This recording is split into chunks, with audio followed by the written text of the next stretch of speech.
Welcome into the shop, friends. Now I'm excited to share this build with y'all. There's a lot going on with this, and I look forward to giving you kind of my philosophy on furniture making as we get into this build. Now first I want to give a big thanks to SimpliSafe for sponsoring this video.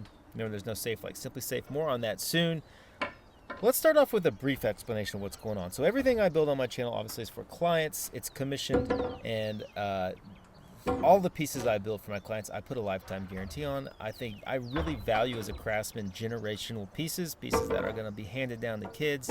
I own a couple pieces in my house that belong to my family that are 100 plus years old, and they're priceless at this point. They're irreplaceable, and I want my furniture to become that. So there's a couple things you need to accomplish that as a furniture maker. First, you've got to have a timeless design. You need something classic that in 20, 30 years is still going to fit into a home and look good. You also need really good construction methods, good joinery. Mortise and tenon joints are really important. You want something that's built to last. You might ask why, how do you know or why? Well, I mentioned the antiques. That's really where I get, my philosophy from. When I look at an antique that's 100 years old, I know it's 100 years old because I can look at the joinery and tell, this is why this piece is strong, because they used mortise and tenons here on the legs. They used dovetails on the drawers. They use traditional joints that we tend to kind of move away from nowadays.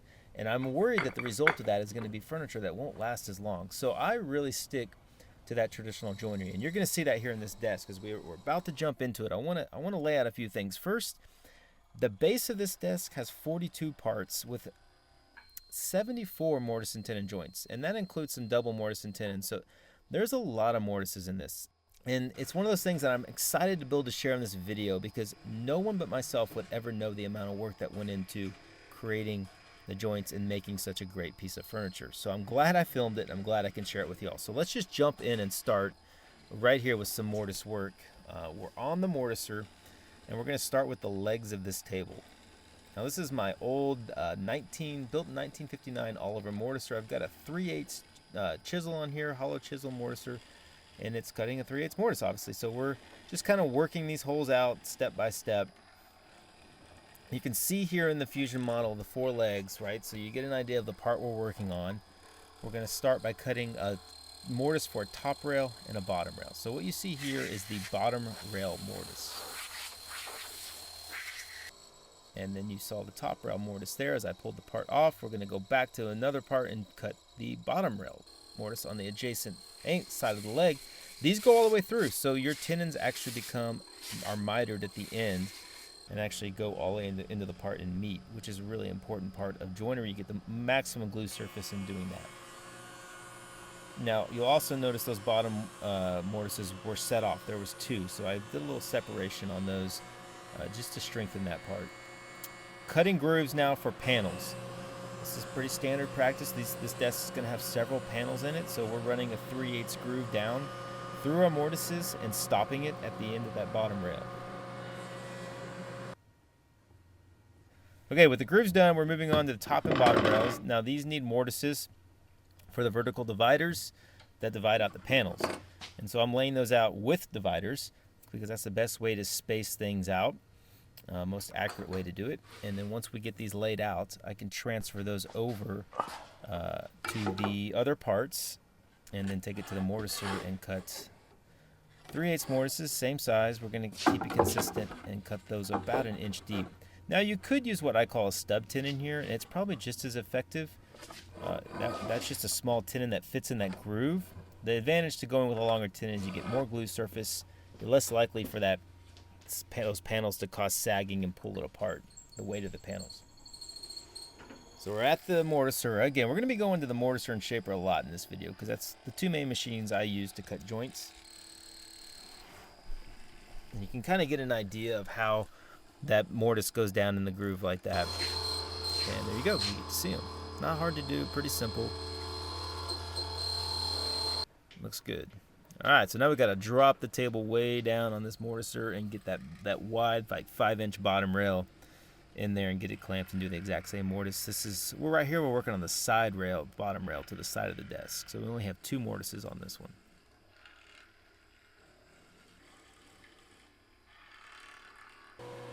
Now we transfer back to the shaper. This is my new tenoning setup. You've seen this several times if you watch my videos. It's working great.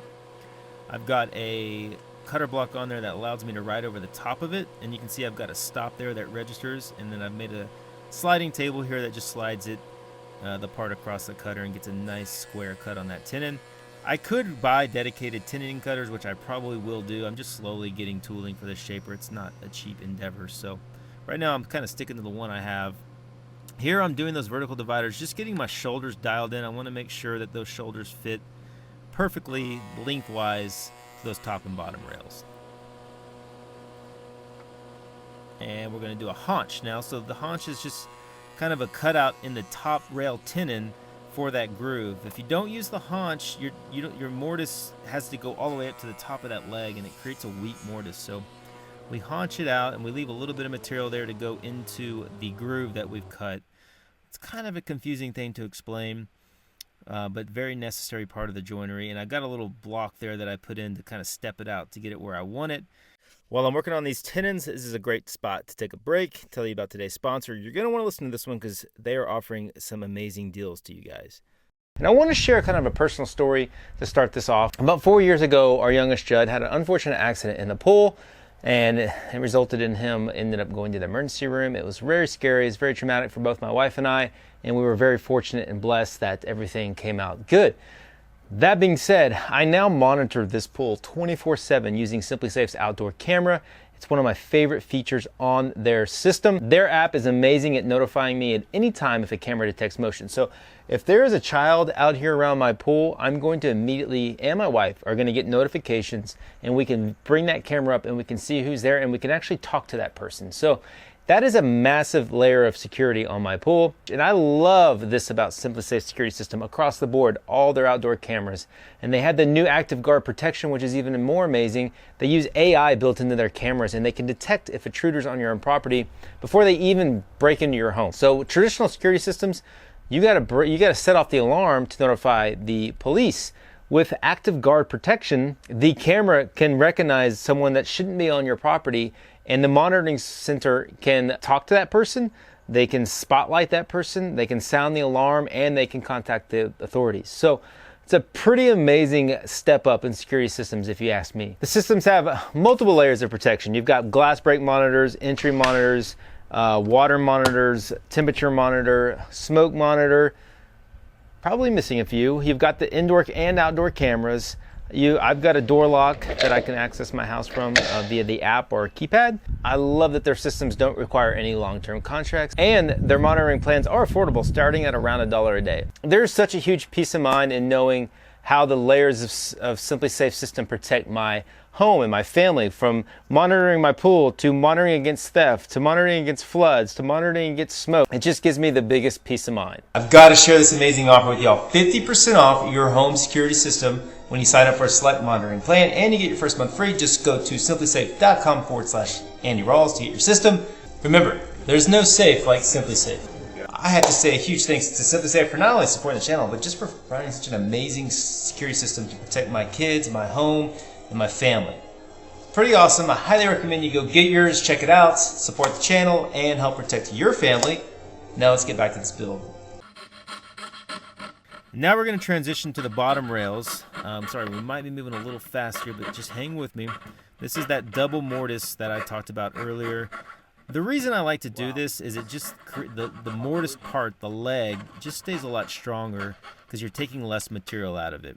If you took the whole length of this tenon and didn't do the cutout, you'd just be taking a lot of material out of the leg and kind of weakening it a little bit.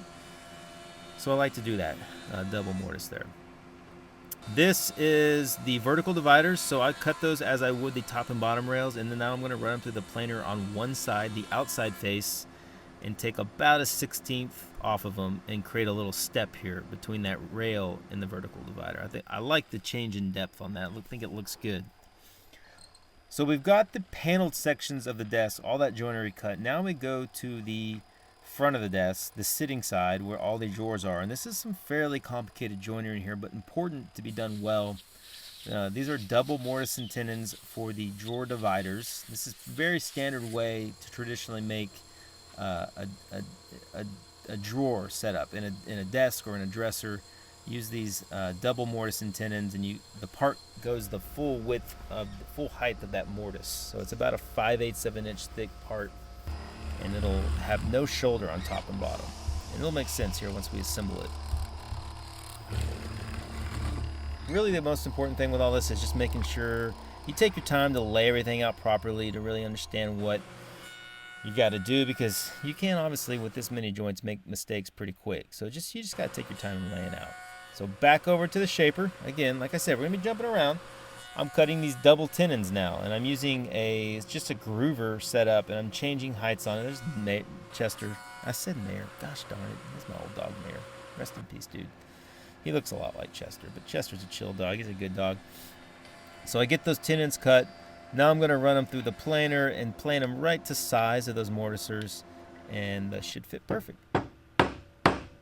There it is. Send it home. A quick test fit. You can see how strong that is without glue.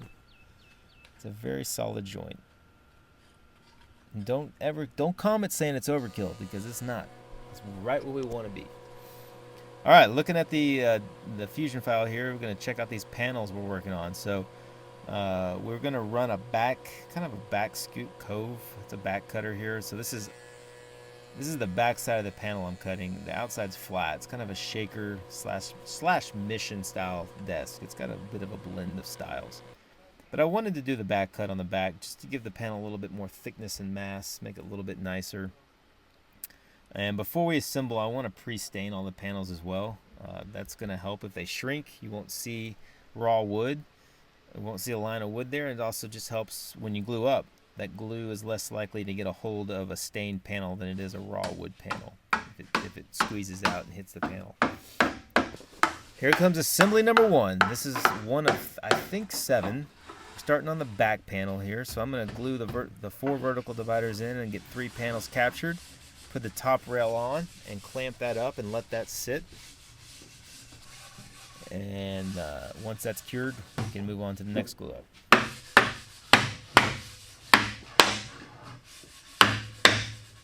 Nice squeeze out, everything looks good.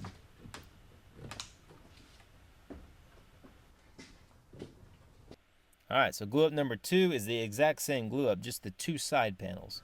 So we got 2 vertical dividers, and we're going to capture 1 panel and glue that up, put it in the clamps, and let that cure and sit. And then we'll come back here later and get those last panels in on the final glue up. So we're adding legs now. 3rd glue up.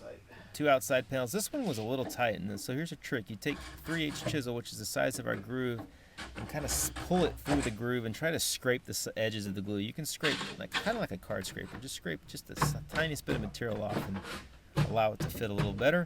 So we get those last 2 panels in, capture those with the legs, and glue that in place. And that back panel is permanently glued up and ready to go. You got to get creative often with your glue ups and make sure you're doing them in the right steps, because you get yourself in trouble if you. There's no way you could do it all at once here, but it makes things a lot easier, a lot less headaches to kind of do it in phases. So, glue up number 4. This is the drawer dividers. So this will be left and right of your knee space. I'm gonna go ahead and just glue those together and make those 2 frames. Notice the tenons on the top of that piece I'm hammering in. Those are going to be part of our final glue up, I think, here soon. So once that glue sets, we're going to run them on the shaper. I'm going to put a groove down this part here, and that is going to allow a place for my knee space panel to slide into, which you'll see here soon when we get to that point.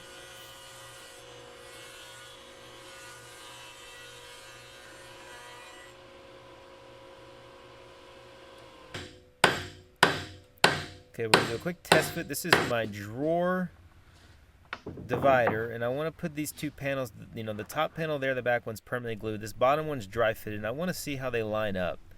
Got to make sure that these mortises are going to hit in the right spot, and they're relatively close. I got a little bit of adjustment, it looks like, and I don't show it on camera, but I had to make some adjustment on that to make sure that we get everything lined up the way we want it. So now I'm permanently gluing in. So this is just one part we're gluing in. This is the knee space drawer, the pencil drawer that pulls this whole frame together. And this is a little bit awkward because it's one piece. So what I do is I seat it with the clamp. I can pull the clamp off. I don't need the clamp once everything's shouldered up. And then I put it on the bench and put the other panel on top of it and make sure everything is the same and lined up. And I just let it sit. Okay, so well, not final. We're not quite there yet, but we got our two sides.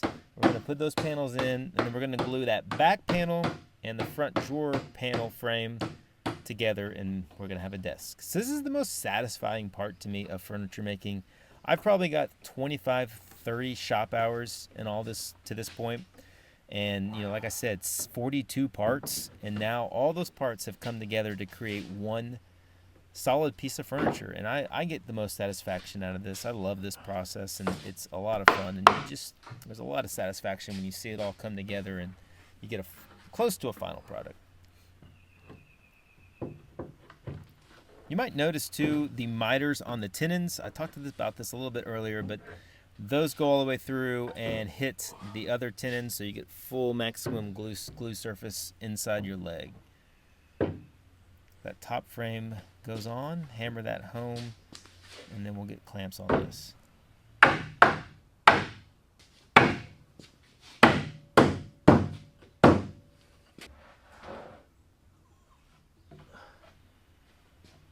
All right, so here we can start to see a desk frame coming together. Now, one thing I will say is I would have loved to have had dovetail drawers fitted in this, and it would have been perfect. I could have easily done it, but it also can be very expensive, so we're going to be putting side mount hardware drawer guides in. All right, the last piece is this top rail that just drops in. So we've got that double mortise and tenon. I talked about that tenon earlier. I pointed that out. I've already cut the first mortise on the mortiser, and now we're chiseling out this little section. It's not really a mortise, it's more of a dado or dado. And it captures half of the tenon. So that tenon sticks proud of this part. It's a little bit of a weird joint. So the easiest way to go about this is with hand tools and just cut that out. Now, this is pretty standard when you drop these top rails on like this to dovetail them into the leg.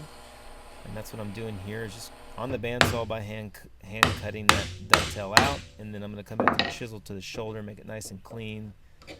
And then once I get it the way I want it, I'm going to lay it on the desk right on top of that leg, kind of get the tenon set a little bit so I know it's in the right spot,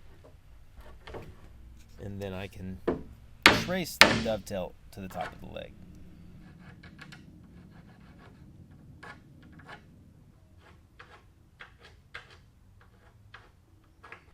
Alright, so first thing we'll do is take waste out with the little palm router. Get as close to the line as I possibly can, and then I come back with a chisel and chisel right to my line. This is a joint that you're never going to see. It's buried under the tabletop. It's necessary and it's important, but if you got little gaps in there, no one's ever going to find them. Maybe one day, but I still try to make it as nice as I can. But I also move fairly quick here.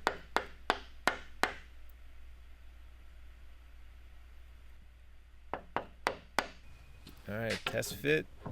This is kind of half dovetail too. It's kind of straight. One side of it's straight, the other side of it's angled. I just didn't have room to fit a full dovetail in there.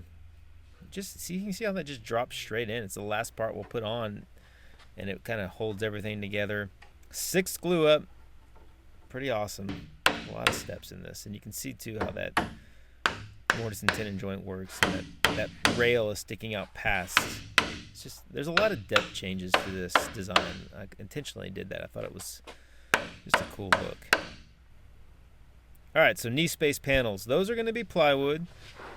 Could have made them out of solid probably, but some nice veneered oak plywood worked great for this particular thing. So I'm going to glue these back runners onto the desk. I'm only gluing them on the top and bottom rail. No glue on the panel. That panel needs to float. And those runners had a groove in them. And then I'm going to groove my panel. So this is the knee space panel. We'll groove it. We'll add splines to it, glue those in, and let those sit.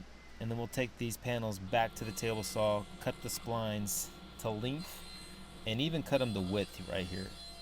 I left them proud, left them long, and then I can size them in the way I want them. and then we'll check the fit. It should slide right, it's right down in, but it actually was a little off on the fit there. So I'm actually gonna screw this caul to the back of the panel. It's the inside back. You're gonna be screwing drawer guides to this, so I'm not worried about the screw holes. And that allows me a place to clamp it in a vise and take a shoulder plane and adjust my spline a few passes to make it fit just how I want it.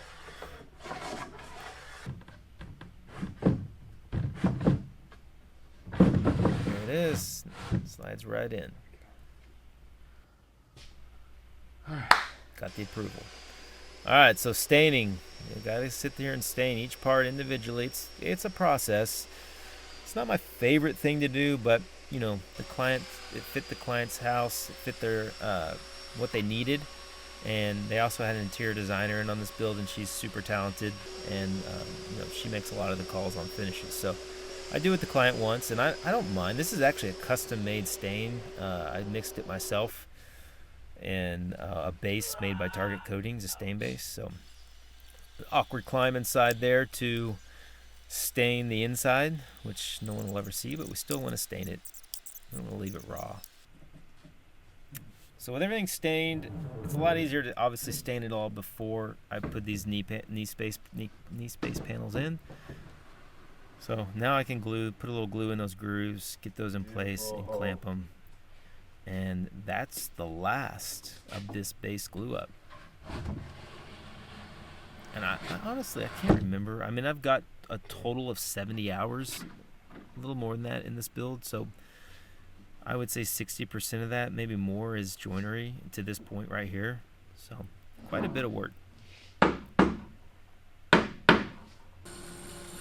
All right, now we're going to turn our attention to drawer fronts. We're going to do something cool with these fronts. We're going to do a veneer front with a banding, an applied trim around the outside of the drawer front. Almost lost it to the bandsaw there. That was a little scary.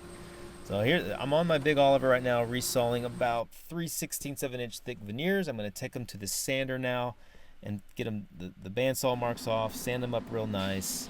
Try not to lose them in the sander because these are parts that are a little short to be running through the sander. Luckily, I got them to go all through without losing anything. But we get them all sanded down to thickness, cut them to length, and then we will put them in the bag, glue them up.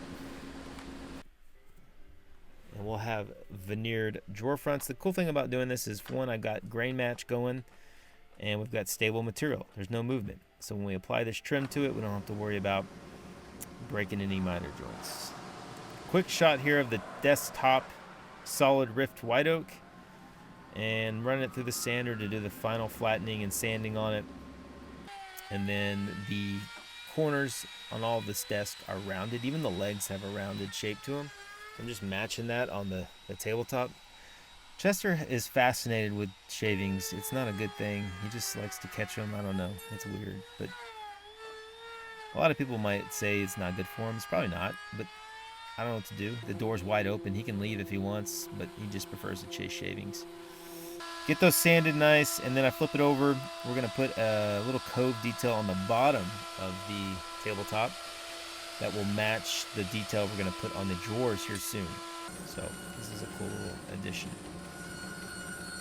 So back to the old Oliver, cutting out all the trim pieces for the drawers. I got to make a bunch of trim that we are going to miter and cut around those drawers that we veneered, drawer fronts.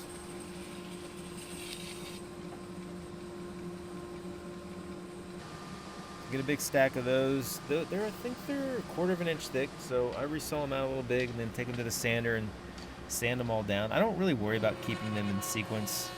It's all rift oak, so it's pretty similar. I've got that same cutter I was using to back cut my panels. I've just dropped it down and adjusted it just to hit that slight radius on the cutter to make a little cove. You can see it right there. It's the tiniest, that's out of focus, but you'll see it. It's the tiniest little cove. And I'm going to go old school and use my Stanley miter box and my shooting board. Because I just, I could go to the table saw and do this just as effectively. But, I can sit here with a podcast or some music playing, and I don't know, it's just much more enjoyable, I think, to cut them and shoot them. And once you get this down, you can go pretty dang quick. It's pretty fast.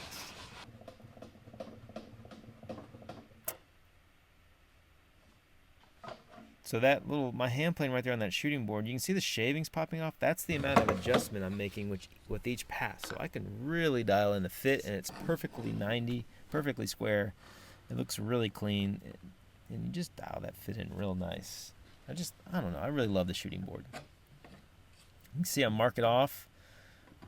I will try to cut off of the miter box off the handsaw here as close to that line as possible so that I have 2 or 3 passes and I'm right where I need to be. And once you do 2 or 3 of those, you can really get it down to you're cruising pretty quick. So these get glued on. I do use a little pin nailer to hold them in place, which I'll fill those holes after I finish the table. But again, the point of this again is a depth change. So you have multiple steps all the way down to the face of that drawer, and I think it just adds a cool look to this desk. Installing drawer hardware. No awkward there. Using a piece of plywood to size it.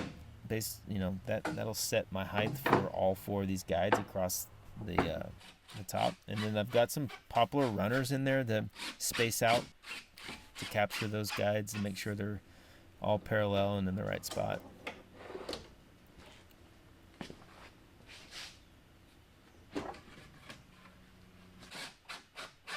So you can see how that works. You can see those poplar runners there on the outside panels.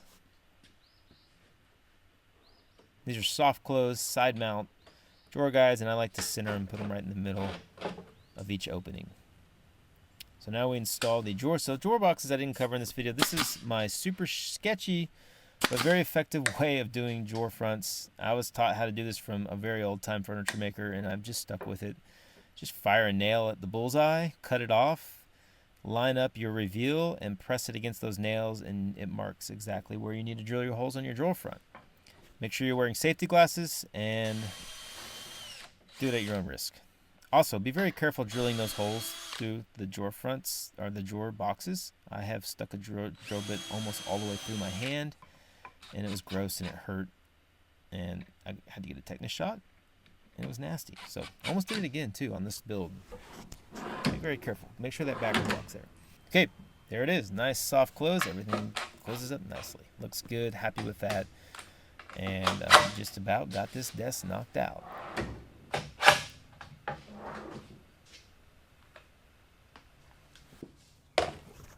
Okay, so that is a wrap on this desk build. Really enjoyed this one. A lot of challenges just in the joinery. Obviously, I think you can tell. My hope is that the video really kind of showcased that joinery process and how that can be, or how it's necessary to make a really good piece of furniture that's going to be long lasting.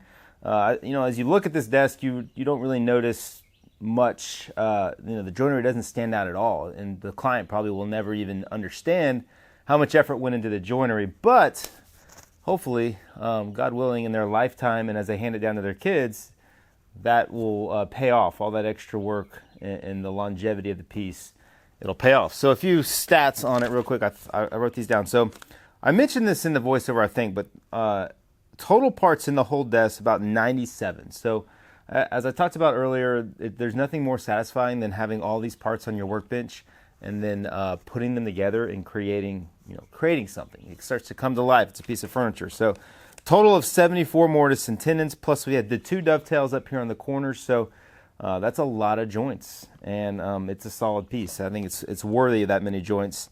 I worked probably the shop hours on this was roughly 70 hours.